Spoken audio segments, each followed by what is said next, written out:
Hi friends, welcome to Zeenath's World. இன்னைக்கு நம்ம டிஃபரண்டான ஸ்பைசியான pepper chutney தான் பண்ண போறோம்.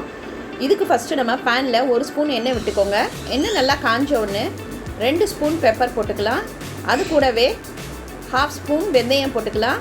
4 காஞ்ச மிளகாய் போட்டுக்கோங்க. இது எல்லாமே லேசா பிரவுன் ஆற வரைக்கும் ஃப்ரை பண்ணிட்டு ஒரு பிளேட்ல நம்ம ட்ரான்ஸ்ஃபர் பண்ணிடலாம். அது நல்லா ஆற விட்டுருவோம். இப்போ நம்ம அதே பேன்லேயே 2 ஸ்பூன் எண்ணெய் விட்டுக்கலாம். எண்ணெய் நல்லா காஞ்ச உடனே பெரிய தக்காளி 3 கட் பண்ணி இதில் போட்டுக்கோங்க.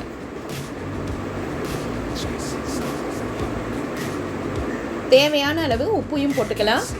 இப்போது தக்காளி நல்லா வதங்கட்டும்.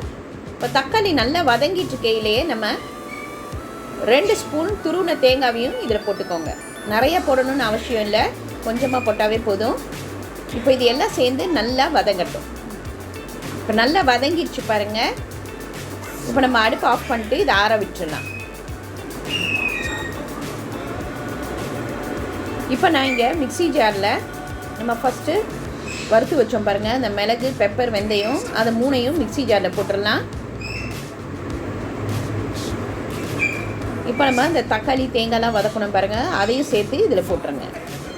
தண்ணி ஊற்ற தேவையில்லை, தக்காளியிலே தண்ணி இருக்கும்.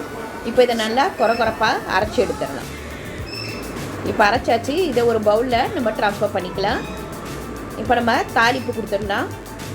1 ஸ்பூன் எண்ணெய் விட்டுட்டு கடுகு உளுந்து கருவேப்பிலையும் பெருங்காயத்தூள் அது கொஞ்சம் போட்டுக்கோங்க. இப்போ இதை நம்ம தாளித்து இதில் கொட்டிடலாம். அவ்வளோதான், 10 நிமிஷத்தில் சூப்பரான ஸ்பைசியான பெப்பர் சட்னி ரெடி ஆகிடுச்சு பாருங்கள். இது இட்லி தோசைக்கெல்லாம் ரொம்ப டேஸ்ட்டாக இருக்கும். ரொம்ப ஈஸியான ரெசிபி.